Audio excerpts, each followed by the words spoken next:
एक पठान का स्कूल में नया एडमिशन हुआ। टीचर बोली, बताओ लियाकत अली खान कौन थे? पठान ने कहा, हमको क्या पता कौन थे, हम तो आज ही स्कूल में आया है। oh, no! बीवी अपने शोहर से बोली, आपको मेरी खूबसूरती ज़्यादा अच्छी लगती है या अक्लमंदी? शोहर बोला, मुझे तो तुम्हारी मजाक की आदत अच्छी लगती है।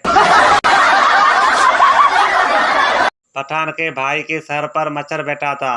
पठान ने डंडे से मच्छर के साथ भाई को भी मार डाला। बाप ने पूछा, तुमने ये क्या किया?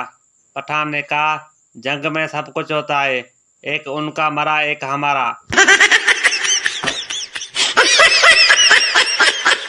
मुजरिम ने अपने पठान वकील से कहा, देखना मुझे फांसी न हो, मुझे उम्र कैद करवा देना। पठान वकील ने कहा, ठीक है। अगले दिन मुजरिम ने वकील से पूछा, क्या बना? पठान वकील ने कहा, बड़ी मुश्किल से आपको उम्र कैद करवाई है, वरना जज तो तुमको रिहा करने वाला था। डॉक्टर ने पागल से कहा, तुम पागल कैसे हुए?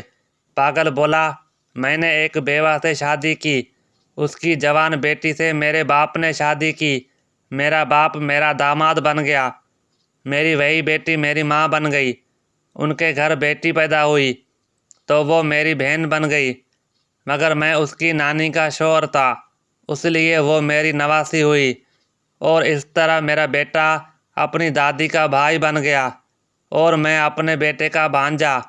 डॉक्टर ने कहा, चलो उठो, मुझे भी पागल करोगे। oh, no! शेर और मुर्गे की दोस्ती हो गई। शेर ने मुर्गे से कहा, जब भी कोई मसला हो तो अजान दे देना, मैं आ जाऊंगा। एक दिन गीदड़ को अपनी तरफ आता देखकर मुर्गा दरख्त पर चढ़ गया और अजान दी। गीदड़ बोला, नीचे आ जाओ, नमाज पढ़ते हैं। मुर्गा बोला, रुक जाओ, इमाम साहब आ रहे हैं। इतने में शेर को आता देखकर गीदड़ भागने लगा तो मुर्गा बोला, रुको, इमाम साहब आ गए हैं। गीदड़ भागते हुए बोला, ये इमाम हमारे फिरके का नहीं।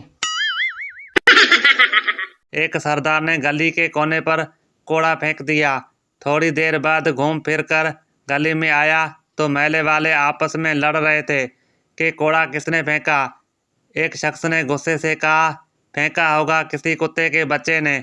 सरदार साइड पर जाकर बहुत जोर से हंसा और बोला, कोड़ा मैंने फेंका और नाम कुत्ते के बच्चे का लग गया। पठान ने डॉक्टर को गोली मार दी। लोगों ने पूछा, खान साहब डॉक्टर को गोली क्यों मारी? पठान बोला, ये डॉक्टर कह रहा है तुम्हारी बीवी का बीपी देखना है।